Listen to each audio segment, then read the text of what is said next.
ये था कि अबरहा से जाकर कहो कि हम भी तुमसे कोई जंग का इरादा नहीं रखते और ना हमारे पास इतनी ताकत है कि तुम्हारे हाथियों वाले लश्कर से हम। वॉइस ऑफ इकरा चैनल में खुशामदीद दोस्तों, हम फिर से हाजिर हैं सीरीज का अगला पार्ट लेकर।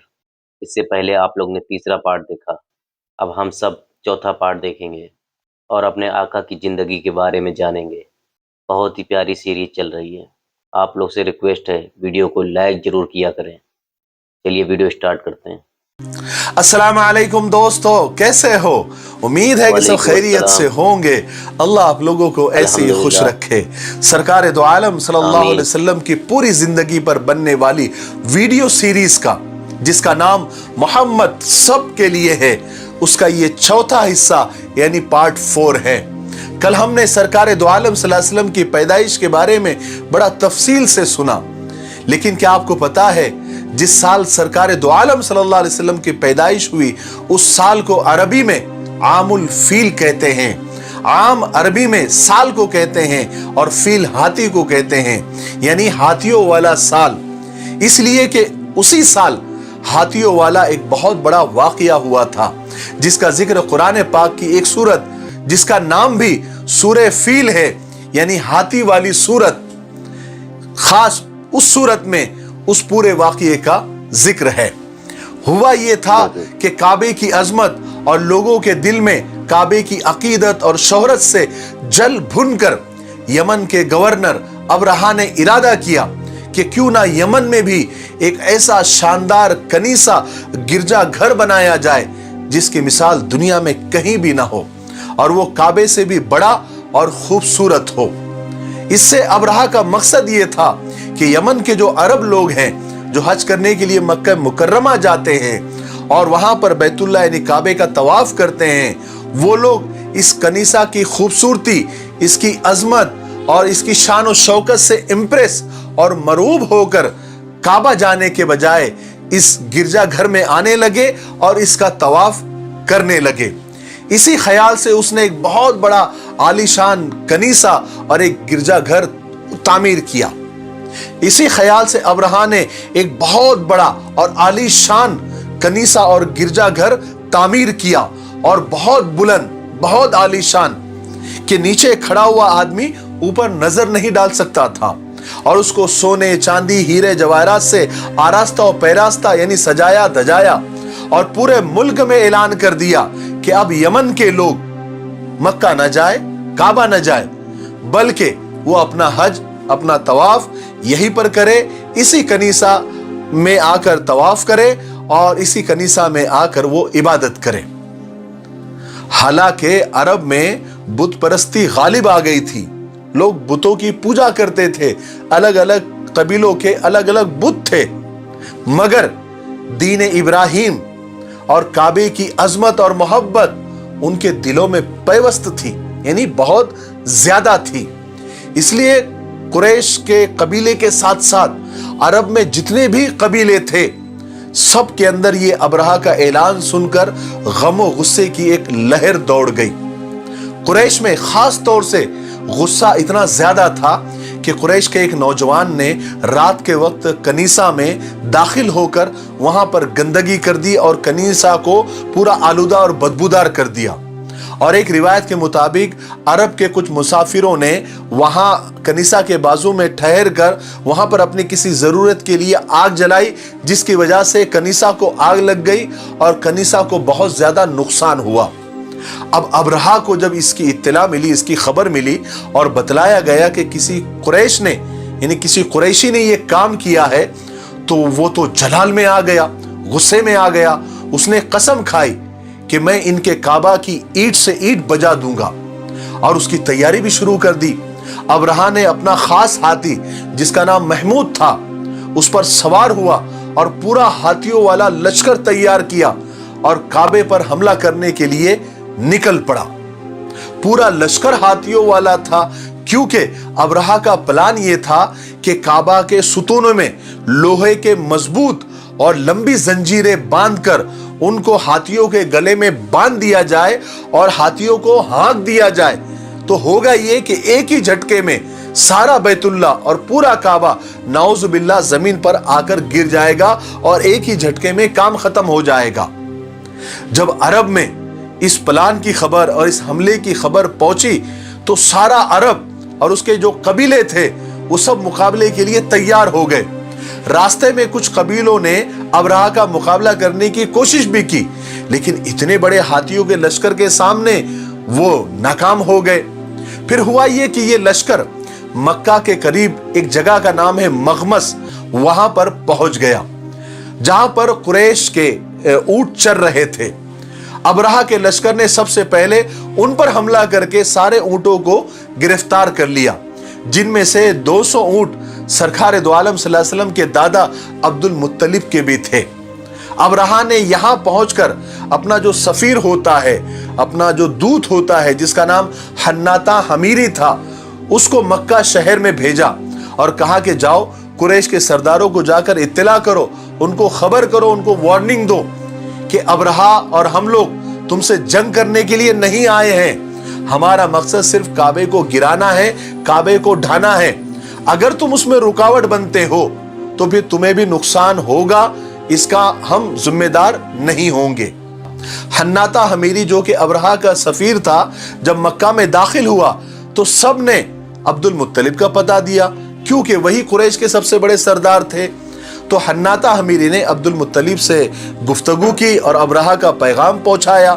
तो एक रिवायत के मुताबिक अब्दुल मुत्तलिब ने जो जवाब दिया वो ये था कि अबरहा से जाकर कहो कि हम भी तुमसे कोई जंग का इरादा नहीं रखते और ना हमारे पास इतनी ताकत है कि तुम्हारे हाथियों वाले लश्कर से हम मुकाबला कर सकें। अलबत्ता मैं इतना बताए देता हूं कि जिस घर को तुम ढाने के लिए आए हो, गिराने के लिए आए हो, ये अल्लाह का घर है और उसके खलील इब्राहिम अलैहिस्सलाम का बनाया हुआ है और अल्लाह खुद उसकी हिफाजत का जिम्मेदार है।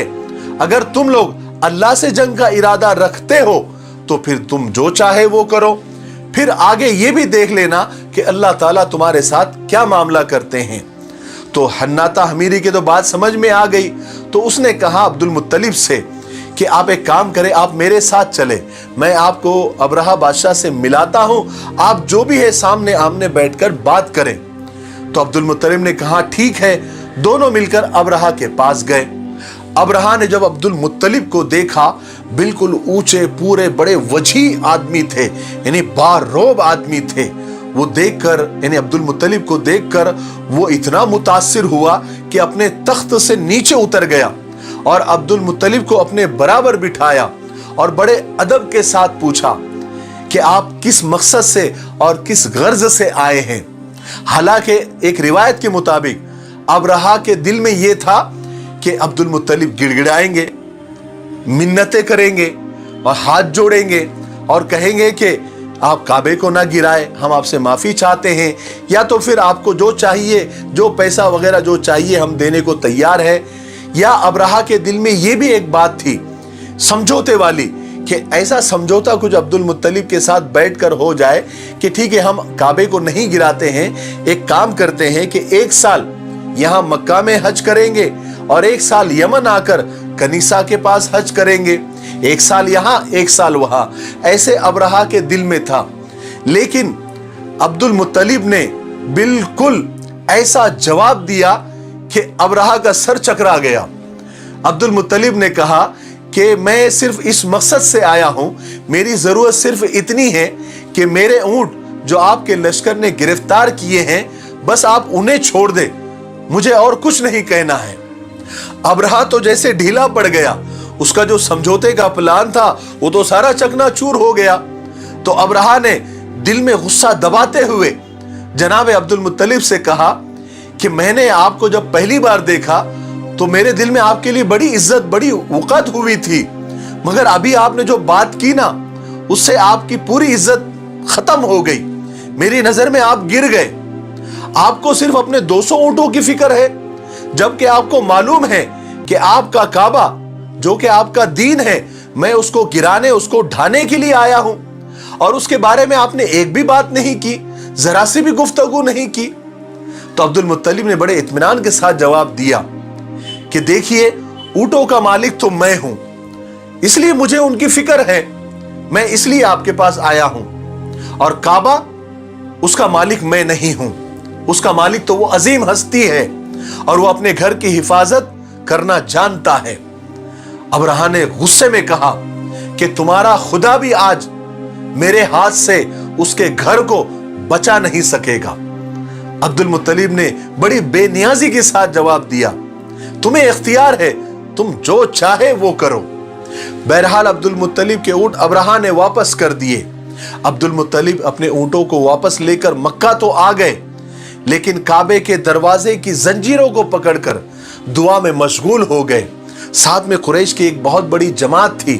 سب نے اللہ سے دعائیں کی کہ اے اللہ، اس ابرہہ کے عظیم لشکر کا اور اتنے بڑے لشکر کا مقابلہ ہمارے بس میں نہیں ہے۔ اے اللہ، تو اپنے گھر کی حفاظت کا انتظام تو خود فرما۔ دعا کرنے کے بعد عبد المطلب اور سارے لوگ پہاڑوں پر اور الگ الگ جگہ پر پھیل گئے، کیونکہ ان کو یقین تھا کہ اس لشکر کے اوپر اللہ کا عذاب ضرور آئے گا۔ اسی یقین کی وجہ سے انہوں نے ابرہہ سے صرف اپنے اونٹوں کا مطالبہ کیا تھا، یعنی اپنے اونٹوں کے بارے میں بات کی تھی، کعبے کے بارے میں کوئی بات نہیں کی، کیونکہ وہ جانتے تھے کہ اس لشکر پر اللہ کا عذاب آئے گا اور اللہ تعالیٰ اپنے گھر کی حفاظت کرے گا۔ اور یہ جو دشمن کی طاقت بتا رہا ہے، جو طاقت شو کر رہا ہے، جو ہاتھیوں والا لشکر لے کر آیا ہے، اللہ تبارک و تعالیٰ اس کے ارادے کو اور اس کے عزائم کو خاک میں ملا کر رکھ دے گا۔ بہرحال صبح ہوئی تو ابرہہ نے اپنے لشکر کو تیار ہونے کا حکم دیا کہ چلو آج بیت اللہ پر چڑھائی کرنی ہے، اس کو ڈھانا ہے، اس کو گرانا ہے، وقت آ گیا ہے۔ سب اپنے اپنے تیاری میں لگ گئے۔ ابرہہ اپنے خاص ہاتھی کے پاس آیا اور اس کو اٹھانے لگا، لیکن ہاتھی ہے کہ اٹھنے کو تیار ہی نہیں۔ اس کو سارے دربانوں نے مل کر اٹھانا چاہا، لیکن ہاتھی ہے کہ ٹس سے مس ہو ہی نہیں رہا۔ وہ بالکل پتھر بن کر زمین پر جم گیا۔ بڑے بڑے لوہے کے نیزوں سے اس کو مارا گیا، مگر ہاتھی نے اس کی پرواہ نہیں کی، یہاں تک کہ اس کے ناک میں لوہے کے آنکڑے ڈال کر اس کو کھینچنے کی کوشش کی گئی، لیکن وہ ہاتھی کھڑا ہی نہیں ہوا۔ ہاں، اتنا ضرور ہوا کہ اس ہاتھی کے منہ کو یمن کی طرف کرتے تو اٹھ کے کھڑا ہو جاتا، ملک شام کی طرف کرتے تو بھی اٹھ کے کھڑا ہو جاتا، اور مکہ کی طرف کرتے تو بیٹھ جاتا اور زمین پر جم جاتا۔ اب یہ تو اللہ کا کرشمہ تھا جو یہاں ظاہر ہوا۔ دوسری طرف دریا کی طرف سے کچھ خاص پرندوں کی قطاریں جھنڈ کی شکل میں آتی ہوئی نظر آئی۔ ہر پرندے کے ساتھ 3 کنکریاں تھی، اور کنکریاں بالکل چنے اور مسور کے برابر تھی، ایک چونچ میں اور 2 پنجوں میں۔ اور پرندے بھی بڑے عجیب طرح کے تھے جو اس سے پہلے دنیا میں نہیں دیکھے گئے۔ جسم میں کبوتر سے بھی چھوٹے تھے، اور ان کے پنجے لال اور سرخ تھے۔ ہر پنجے میں ایک ایک کنکر اور چونچ میں ایک کنکر تھا۔ وہ فوراً آئے اور ابرہہ کے لشکر کے اوپر بالکل چھا گئے، یہاں تک کہ ابرہہ کے لشکر کے اوپر ان پرندوں کی وجہ سے بالکل چھاؤ اور سائے کی طرح ہو گیا، سورج نظر ہی نہیں آ رہا تھا۔ اب ہوا یہ کہ پرندوں نے ابرہہ کے لشکر کو گھیر لیا۔ اب ان پرندوں نے وہ کنکریاں چھوڑنا یعنی گرانا شروع کی، تو ایک ایک کنکری بندوق کی گولی کی تیزی سے زمین پر آتی تھی اور فوجی کے سر میں گھس کر اس کے بدن کو پار کرتے ہوئے ہاتھی کے جسم میں گھس کر زمین میں دھس جاتی تھی، جس کی وجہ سے وہ فوجی بھی اور ہاتھی بھی زمین پر لڑک جاتے تھے۔ اللہ کا دوسرا عذاب ابرہہ کے لشکر پر یہ آیا کہ خارش کی یعنی کھجلی کی بیماری پھیل گئی وہ کنکریاں گرنے کے بعد، اور تمام لشکر کو اتنی جو بچ گئے تھے ان کو اتنی زور سے کھجلی آئی کہ جب وہ کھجاتے تھے تو چمڑی ہاتھ میں آ جاتی تھی، ان کی چمڑی اترنے لگی، جس کی وجہ سے بھگدڑ مچ گئی۔ یہ عذاب دیکھ کر ہاتھی خود بھاگ کر کھڑے ہوئے، بالکل تتر بتر معاملہ ہو گیا۔ یہاں تک کہ کتابوں میں آتا ہے کہ بہت سارے ابرہہ کے فوجی اپنے ہی ہاتھیوں کے پیروں تلے روند کر مارے گئے۔ لیکن ابرہہ چونکہ یہ تو بادشاہ تھا، یہ سب سے بڑا تھا، اس لیے اللہ تبارک و تعالیٰ کو اس کو سخت سزا دینی تھی، اس کو تڑپا تڑپا کر مارنا تھا، کیونکہ اللہ کے گھر کو گرانے کے لیے آیا تھا۔ تو وہ فوراً ہلاک نہیں ہوا۔ اللہ نے उसको फौरन हलाक नहीं किया, बल्कि उसके जिस्म में ऐसा जहर चढ़ गया, सरायत कर गया कि उसका एक एक जोड़ सड़कर गिरने लगा आहिस्ता आहिस्ता।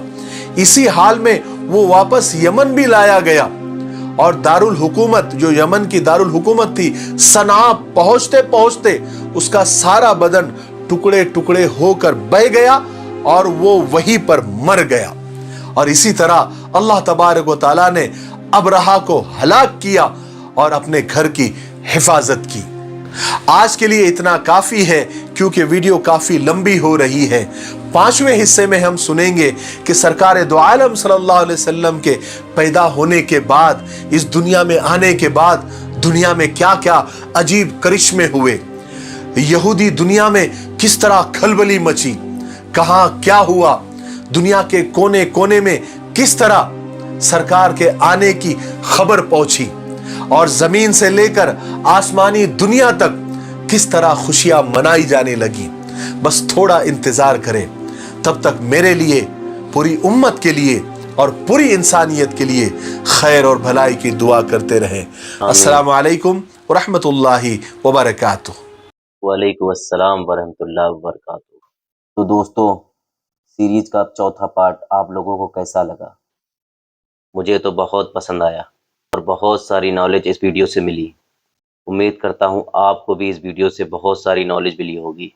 अगर आपको सीरीज की वीडियो पसंद आ रही हो तो लाइक और सब्सक्राइब जरूर करें। मिलते हैं नेक्स्ट वीडियो में, तब तक के लिए अल्लाह हाफिज़।